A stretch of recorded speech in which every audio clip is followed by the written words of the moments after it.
हाँ, आज की वाणी भक्ति की 205।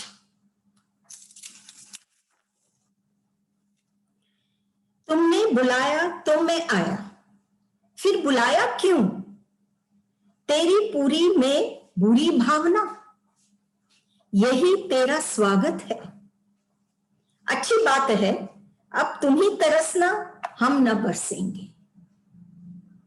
भक्त और भगवान के बीच, भक्त और भगवान के बीच की बात है ये। भक्त के मन की स्थिति की बात है। क्या कहता है भक्त? गुरुदेव कह रहे हैं, भक्त कहता है अपने इष्ट से, तुमने बुलाया तो मैं आया इस संसार में। जब ईश्वर बुलाते हैं तब हम इस संसार में आ पाते हैं। तुमने बुलाया तो मैं आया। ईश्वर तो होस्ट हो गए, हम तो गेस्ट हैं यहां पर। फिर बुलाया क्यों? अगर तुम अब आप कोई गेस्ट को बुलाते हैं तो उनका स्वागत बहुत अच्छे से होनी चाहिए, बहुत प्रेम से होनी चाहिए, उनको बहुत कंफर्टेबल होना चाहिए आपके घर में। अगर आप किसी को बुलाते हैं तो ये भक्त कहता है ईश्वर से, फिर बुलाया क्यों? तेरी पूरी में बुरी भावना। तेरी पूरी मतलब तेरे निवास स्थान में, जहां तू रहता है, पूरी ईश्वर का स्थान, जहां ईश्वर बसते हैं,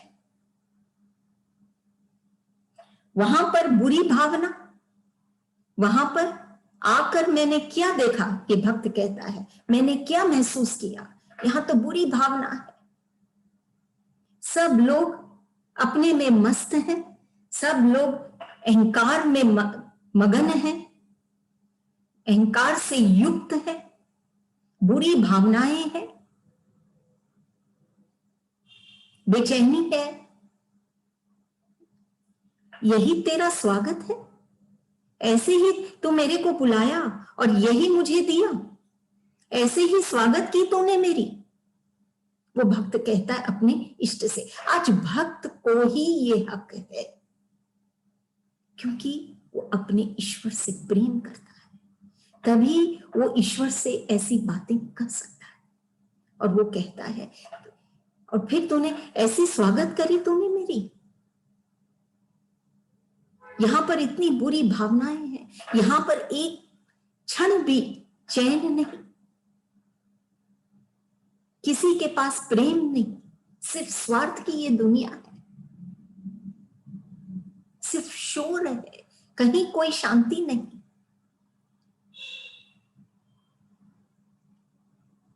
जब एक भक्त प्यार प्रेम में जब वो जीता है, तो जब कोई इंसान प्रेम में जीता है तो संसार झुकता है, और जब वो मोह में जीता है तो उसको झुकना पड़ता है। तो ये भक्त झुकना नहीं चाहता है, वो व्याकुल है इस संसार में, तभी वो अपने इष्ट से कह रहा है ये बात। लेकिन वास्तव में उसको अपनी ओर ही देखना पड़ेगा, नहीं तो भगवान की बनाई हुई दुनिया में कहीं कोई ऐसी बात नहीं जो हमको प्रफुल्लित नहीं करे। हम ही अपने मन को दबा रखें। तभी वो कहता है, तेरी पूरी में बुरी भावना, यही तेरा स्वागत। अच्छी बात है, अब तुम ही तरसना, हम न बरसेंगे। वो ये दूर हो गया है अपने इष्ट से, इस संसार के बातों में, इस संसार की रौनक में वो फंसकर ईश्वर से दूर हो गया है। तभी अब वो क्या कह रहा है ईश्वर से? देखिए, थोड़ी थोड़ी बातें हैं वो भक्त की ईश्वर के साथ, पूर्णता नहीं है अभी भी। लेकिन तभी वो कहता है ईश्वर से कि अब तू ही तरसना, अब मैं दूर हो गया हूं। जितना वो भक्त तरस रहा है ईश्वर के लिए, उतना ही ईश्वर भी तरसते हैं भक्तों के लिए। वो अपने ईश्वर से दूर हो गया है, इसलिए अभी वो ईश्वर से कह रहा है कि अब तू भी तरस, मैं तो दूर हो गया हूं तेरे से। ये कैसी दुनिया तूने बनाई? जब तक वो भाव में नहीं आएगा, जब तक वो ईश्वर को अपने करीब नहीं पाएगा, अपने अंदर नहीं पाएगा, तब तक ये व्याकुलता बनी रहेगी। यही कुछ फर्क है राधा और मीरा में। राधा कभी व्याकुल नहीं थी, उसको कभी ये नहीं लगा कि ईश्वर की बनाई हुई या कृष्ण की ये दुनिया बुरी है, क्योंकि कृष्ण से दूर हुई नहीं, वो हमेशा कृष्ण के साथ जुड़ी थी। और मीरा के अंदर व्याकुलता थी कि मुझे ईश्वर को पाना है। जो पा लिया वो शांत हो गया, फिर ईश्वर दूर नहीं होते। लेकिन बिना ये व्याकुलता के, जैसे मीरा में थी, बिना ये व्याकुलता के हम ईश्वर को पा ही नहीं सकते। राधा की स्थिति तो बहुत ऊंची कि वो कृष्ण के साथ एक हो गई। उनको कभी नहीं लगा कि कृष्ण दूर चले गए कहीं, वो तो हमेशा राधा के करीब थे। यही बात है यहाँ ये भक्त की कि वो व्याकुल है, क्योंकि अभी भी वो इष्ट के ईश्वर के साथ उतना जुड़ा नहीं है। अभी भी ये संसार की बातों में वो फंसा हुआ है।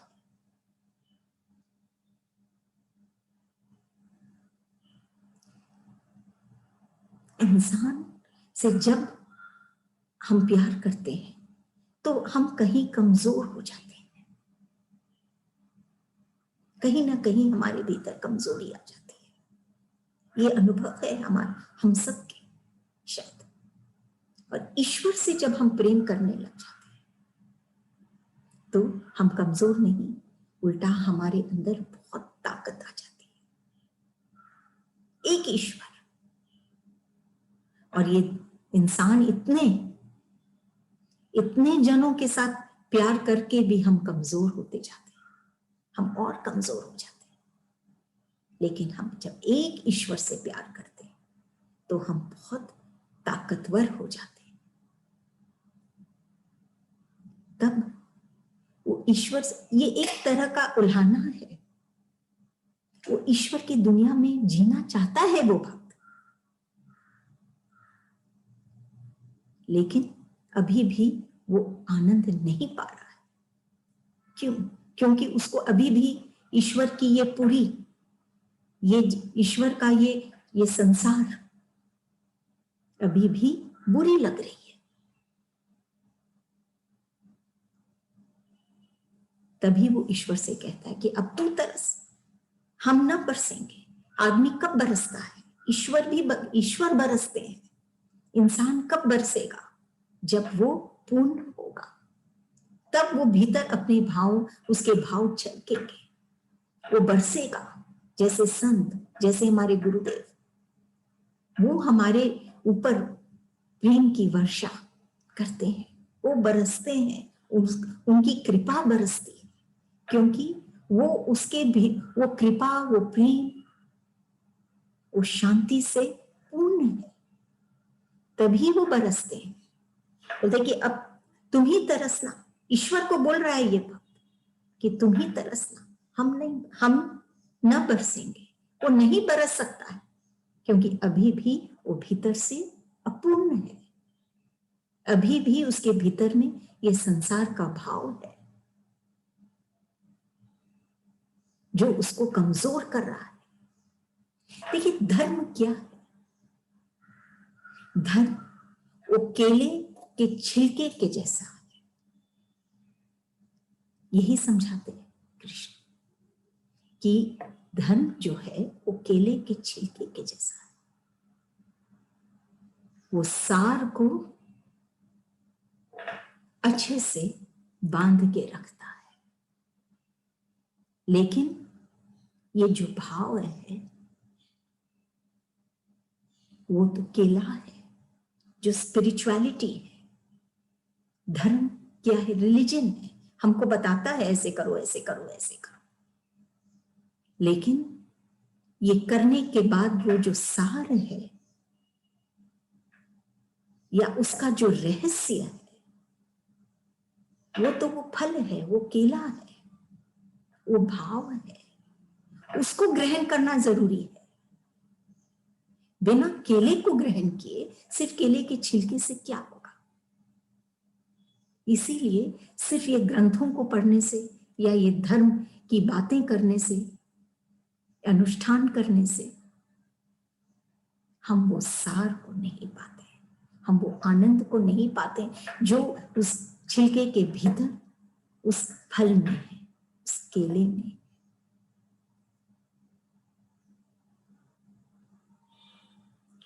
ऐसे ही अच्छी बात है, अब तुम तरसना, हम ना बरसेंगे।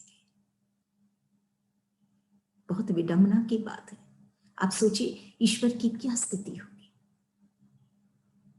जब वो ये देखता है कि वो भक्त अभी भी इस संसार में फंसा हुआ है, उसको अभी भी ये संसार बुरा लग रहा है, जब ईश्वर का बनाया हुआ कुछ भी बुरा नहीं। तभी वो पहली वाणी में भी कहते हैं कि मन को नहीं मारना है, ये मन तो बहुत सुंदर है, सुमन है, हमको खिला सकता है, फूल के जैसा है, फूल के जैसा हल्का है, और न ये तन को शोषित करना है। हर चीज को हम बहुत सहजता से पाएंगे अगर हम इष्ट के साथ जुड़ेंगे। जब हम संसार में जुड़ जाते हैं, संसार को देखने लग जाता है, संसार के लोगों को देखने लग जाते हैं, व्यवहारों में हम व्यवहार करने लग जाते हैं,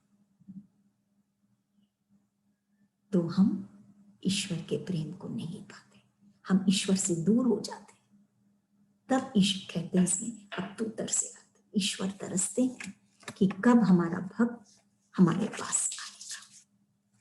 ये संसार से उठकर, संसार में रहते हुए भी, पहले भी एक वाणी आई थी कि इस दुनिया में रहते हुए मुझे दूसरी दुनिया बसाना है, कि इस संसार में रहते हुए भी वो भक्त अपने भीतर में, अपने हृदय में एक दूसरी दुनिया बसाता है, जिसमें सिर्फ उसका इष्ट, उसका प्रेमी, उसका अपना रहता है।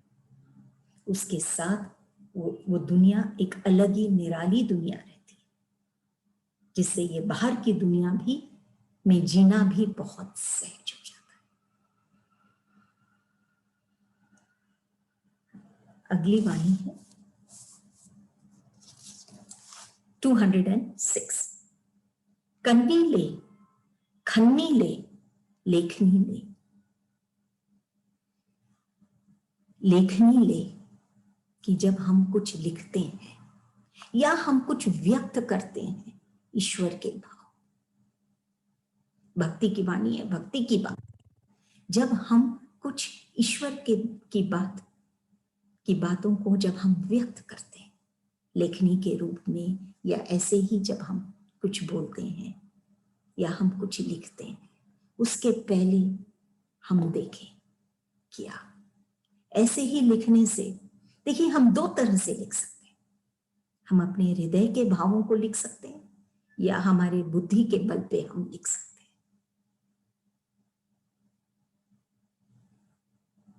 अगर हम मैथ्स की बात करें तो कंप्लीटली बुद्धि के बल पर वो लिखा जाता है, उसके प्रॉब्लम्स को सॉल्व किया जाता है। लेकिन अगर हम भक्ति की बात करें तो इसमें कहीं ना कहीं हमारे हृदय की बात होती है, हमारे मन की बात होती है। उसके गहराइयों से जब ये कलम कुछ लिखता है तो सबसे पहले हमारे हृदय पे ही अंकित होते हैं, तब जाके और किसी को वो चीज का आनंद मिलता है। तब गुरुदेव कह रहे हैं कन्नी ले, तो पहले कन्नी ले। कन्नी, हाँ, एक छोटा सा पार्टिकल, एक छोटा सा पार्टिकल डायमंड का भी, हीरे का भी एक छोटा सा कनी हम कहते हैं। जब तक हम ये हीरे की ये कनी को हम नहीं समझेंगे, उसकी चमक को हम नहीं समझेंगे, ये क्या चीज का प्रतीक है? ये ईश्वर के सत्य का प्रतीक है, जिसमें प्रकाश है, जो चमकता है, जो हमेशा है, जो शाश्वत है। तो गुरुदेव कहते हैं पहले कन्नी ले, पहले तू जान ईश्वर को, इस प्रकाश को, इस चमक को, इस चाहे छोटा सा ही कण क्यों ना हो, इसको तू जान। हर कण में ईश्वर है और हर एक कन्नी में, छोटे से कन्नी में वो तेज है ईश्वर की। तो तू कन्नी ले, पहले जान ईश्वर को लिखने के पहले, नहीं तो सिर्फ बुद्धि से लिखा जाएगा, उसका रस न तो लिखने वाला पाएगा और न पढ़ने वाला। तो पहले तू कन्नी ले, खन्नी ले, तू चाहे कन्नी ले चाहे तू खन्नी ले, पूरा माइंड ही ले। भूमि के भीतर से जो हम निकालते हैं, पूरा बहुत ज्यादा अपार रत्न और मेटल्स, सब कुछ हमारे इस भूमि के अंदर छिपे हैं।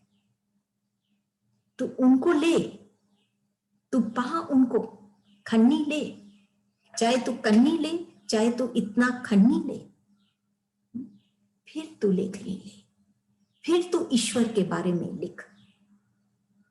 अभी नहीं। भक्ति सिर्फ ऐसे बुद्धि से नहीं होती,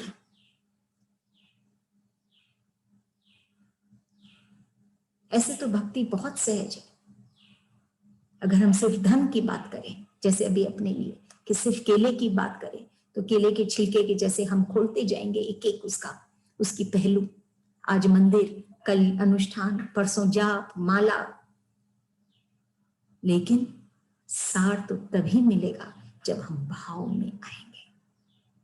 आनंद तो तभी मिलेगा जब हम इस सार को ग्रहण करेंगे, इस भाव को पाएंगे, इस फल को ग्रहण करेंगे जो इस छिलके के भीतर है।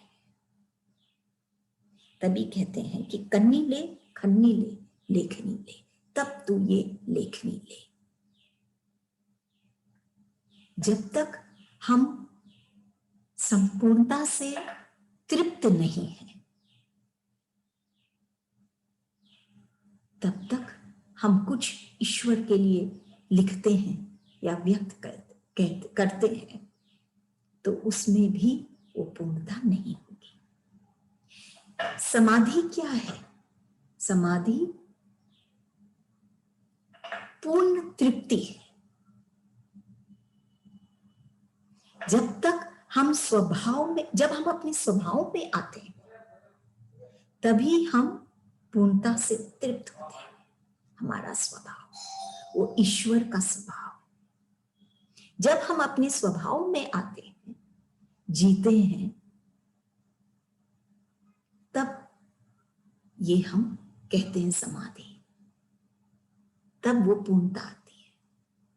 और ईश्वर का स्वभाव या हमारा स्वभाव, हमारा स्वभाव क्या है?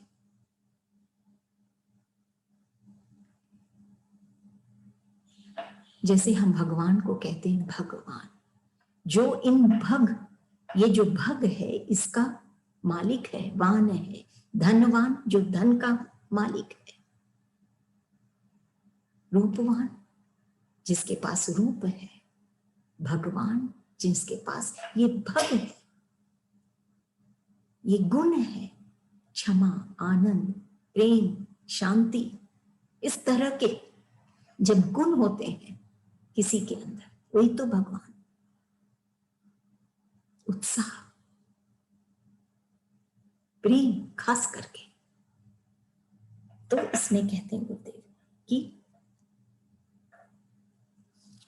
तू कन्नी ले, लिखने ले, फिर तू लिख। जब तक ये पूर्णता नहीं आएगी तब तक ये लिखना बेकार है, उसमें कोई रस नहीं आएगा। लेकिन जब ये पूर्णता आएगी हमारे भीतर, जब हम अपने स्वभाव में सहजता से, सहज स्वभाव में जब हम जीने लग जाएंगे, जहां पे कोई दूसरी बातें, औरों का प्रभाव, संसार का प्रभाव नहीं होगा, तब जाके हम उस समाधि में पहुंचेंगे। तब जाके हम लिखते हैं तो बातें कुछ और ही होती है। अगली वाणी 207। तेरे राज में जरा नहीं, तेरे काज में कजान नहीं, तेरे राज में जरा, भगवान के राज में जरा। जरा मतलब वृद्ध हुए, शिथिल हुए नहीं। जब हम ईश्वर की राज में जब हम जीते हैं तो हम वृद्ध या हम थकते नहीं। ये संसार के राज में जब हम जीते हैं तो हम बहुत शीघ्रता से हम शिथिल हो जाते हैं, हम वृद्ध हो जाते हैं, हम जर्जर हो जाते हैं, खंडित हो जाते हैं, टूट जाते हैं। लेकिन ईश्वर के राज में जरा नहीं, कभी भी नहीं जरते। न ईश्वर शाश्वत है, हमेशा थे, है और रहेंगे। इसीलिए उनकी राज में जो जिएगा, उनके साथ जो जिएगा, वो हमेशा रहेंगे।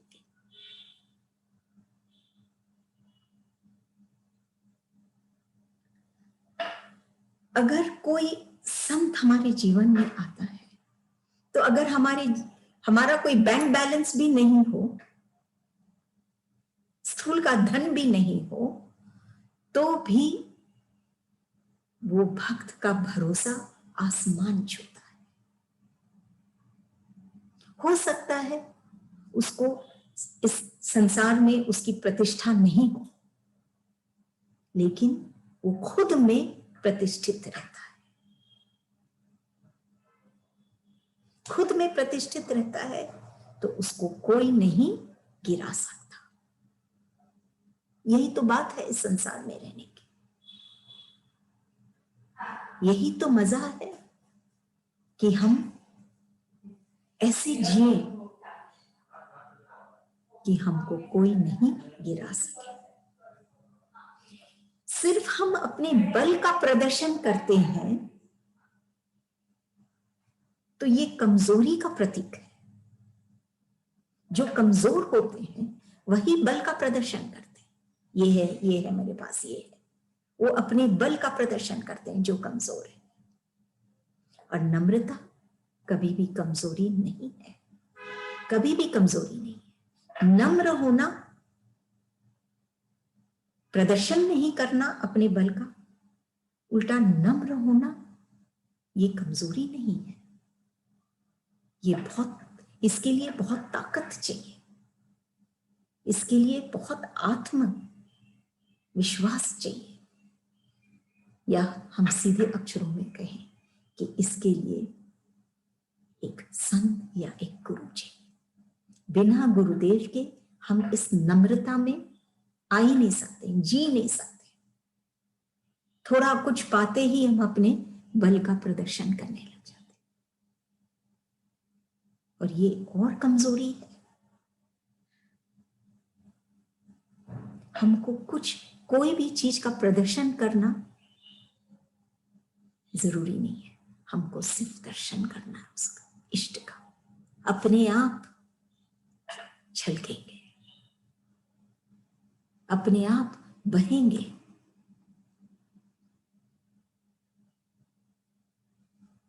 संत क्या है? संत वो जल है जो बहता रहता है, कभी कहीं फंसता नहीं। और हमको साथ में लेके जाता है। और प्राणी एक बीज के जैसे है जिसमें अभी विकास जरूरी है, जिसमें अभी विकास पॉसिबल है। बिना इस जल के ये बीज में विकास नहीं होगा। उस संत के पास वो जल है, वो प्रकाश है, वो गर्माहट है, वो सब तत्व है कि इस भक्त को या इस बीज को वो पनप पाए, उसको पनप पाए वो बीज। ऐसे हैं ये संत। तो संत ये जले हैं और प्राणी एक बीज है। जो ये संत को पा लेता है, जो बीज इस जल के समक्ष आ जाता है, संत के करीब आ जाता है, तो वो उसका विकास हो जाता है और वो आगे बढ़ जाता है। फिर उसमें फल फूल सब कुछ स्वतः ही लगने लग जाते हैं। उसको दिखाना नहीं पड़ता, उसको प्रदर्शन नहीं करना पड़ता, स्वतः ही होने लग जाता है। उसका जीवन एक अगरबत्ती, कहीं पे पढ़े थे ये बात, अगरबत्ती के जैसे होने लग जाता है जिस दिन एक भक्त का जीवन तो जल ही रहा है, लेकिन जलते जलते भी अगर वो सुगंध फैला पाए तो ये सारा संसार उसके कदमों में झुक जाएगा। जीवन तो चल ही रहा है, जल ही रहा है, कम होता ही जा रहा है, लेकिन सुगंध भी तो फैलाना है। एक संत की यही जीवन है। वो सिर्फ ये सुगंध प्रेम के रूप में फैलाते हैं कि जो उनके प्रेम को पाता है वो महक जाता है।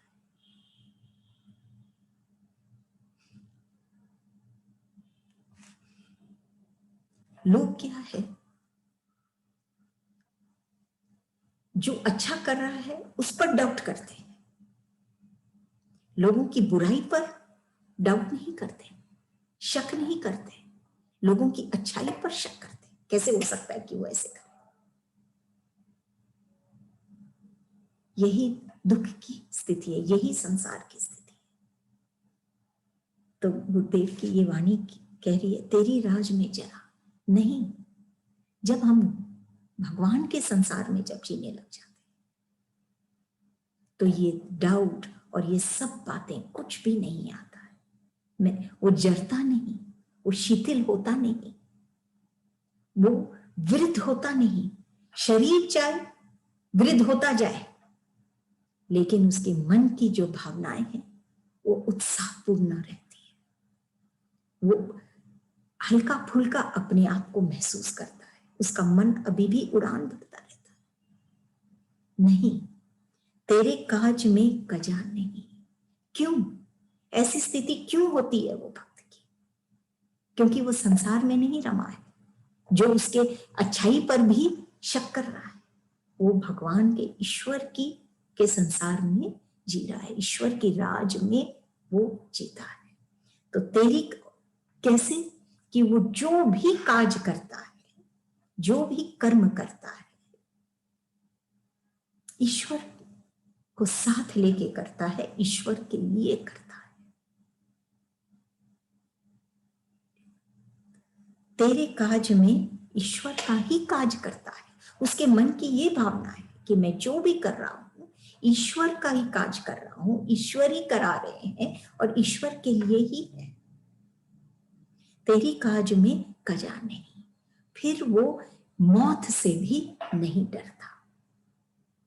कजा मौत से भी नहीं, उसमें नहीं तो जीते जी हम जो काज करते हैं या जो हम कर्म करते हैं, हम कितनी बार जीते जी हम मरते रहते हैं।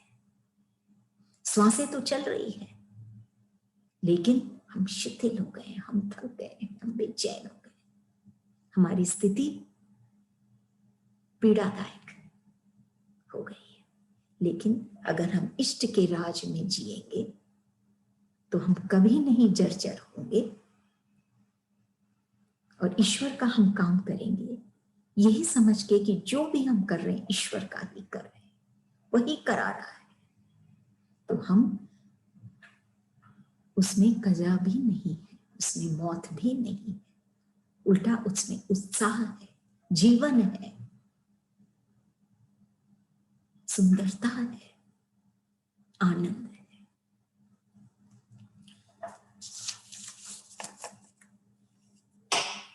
अगली वाणी है, दम फूल रहा है, फूल मुरझा रहा है, खिले कब मिले जब। बहुत सुंदर वाणी है गुरुदेव की भक्ति की। दम फूल रहा है कि ये भक्त इस संसार में बहुत कष्ट पा रहा है, दम फूल रहा है। क्यों? अगर हम इस वाणी पर चर्चा करें, गुरुदेव तो कह रहे हैं कि दम फूल रहा है। क्यों दम फूल रहा है? क्योंकि वो अपने आप को कर्ता मान रहा है। मेरे को करना, मैं करूंगा तो होगा, मैं कैसे होगा, कब होगा, मेरे को, ये जो मैं का जो भाव है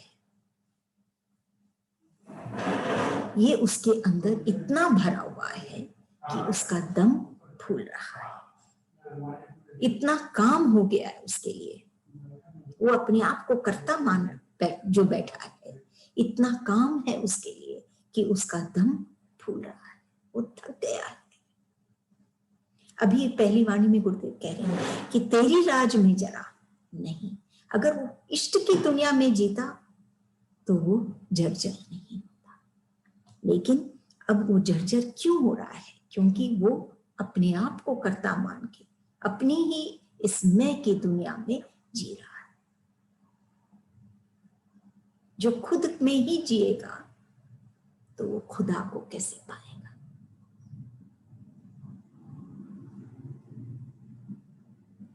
एक हो सकता है फूल मुरझा रहा है, उसके दिल की जो कली है, ये हृदय की जो कली, कमल है, कली है, फूल है, ये जो सुमन है मन की, ये मुरझा रहा है।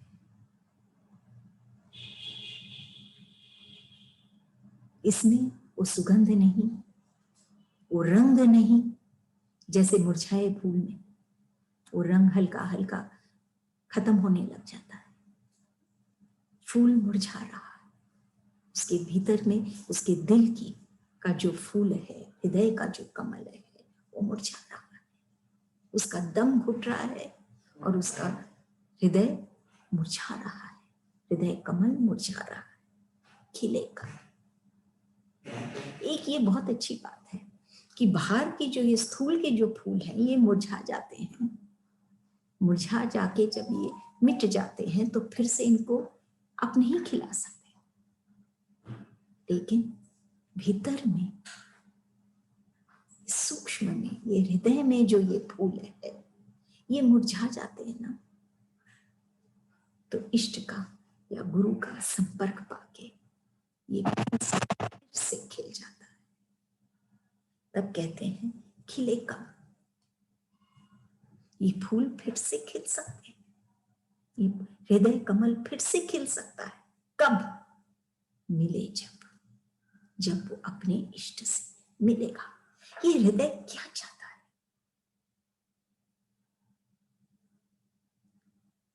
भक्ति की चैप्टर है।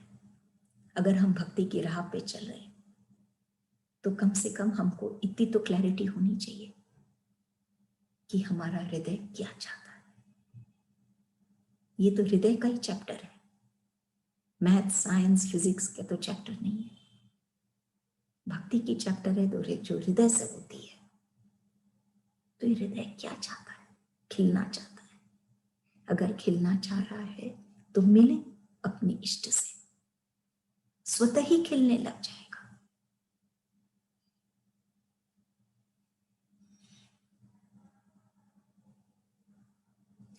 जैसे सितार के तार होते हैं, जब हम उसको बहुत ज्यादा कस देते हैं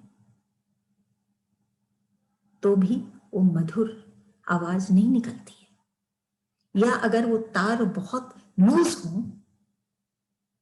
तो भी वो सितार सही ढंग से नहीं बजती है। उसको मध्यम रखना पड़ता है, उसको सही तरह से उन तार को, सितार के तारों को सही तरह से कसना पड़ता है, मध्यम में रखना पड़ता है, न टू मच न टू लेस। न हमको भूत में जीना है, पास्ट में, न हमको भविष्य में, हमको आज जीना है, ये मध्य में जीना है, आज जीना है, प्रेजेंट में जीना है। मिले कब, यहां बात चल रही है, इसलिए ये चर्चा हम करें, हम कब मिलेंगे अपने इष्ट से? जब हम इस मध्यम राह पे, हम इसमें जब हम रहेंगे तब हम इष्ट से मिलेंगे। ना पहले की बातें, ना बाद की बातें, आज की बातें, मध्य की बातें, तब हम मिलेंगे। मिलने के बाद क्या होगा वो तो पहले हम मिले तो हम जानेंगे कि ये भाव और ये बातें क्या होगी उसके बाद। लेकिन अगर आज हमको खिलना है तो हमको इष्ट से मिलना पड़ेगा।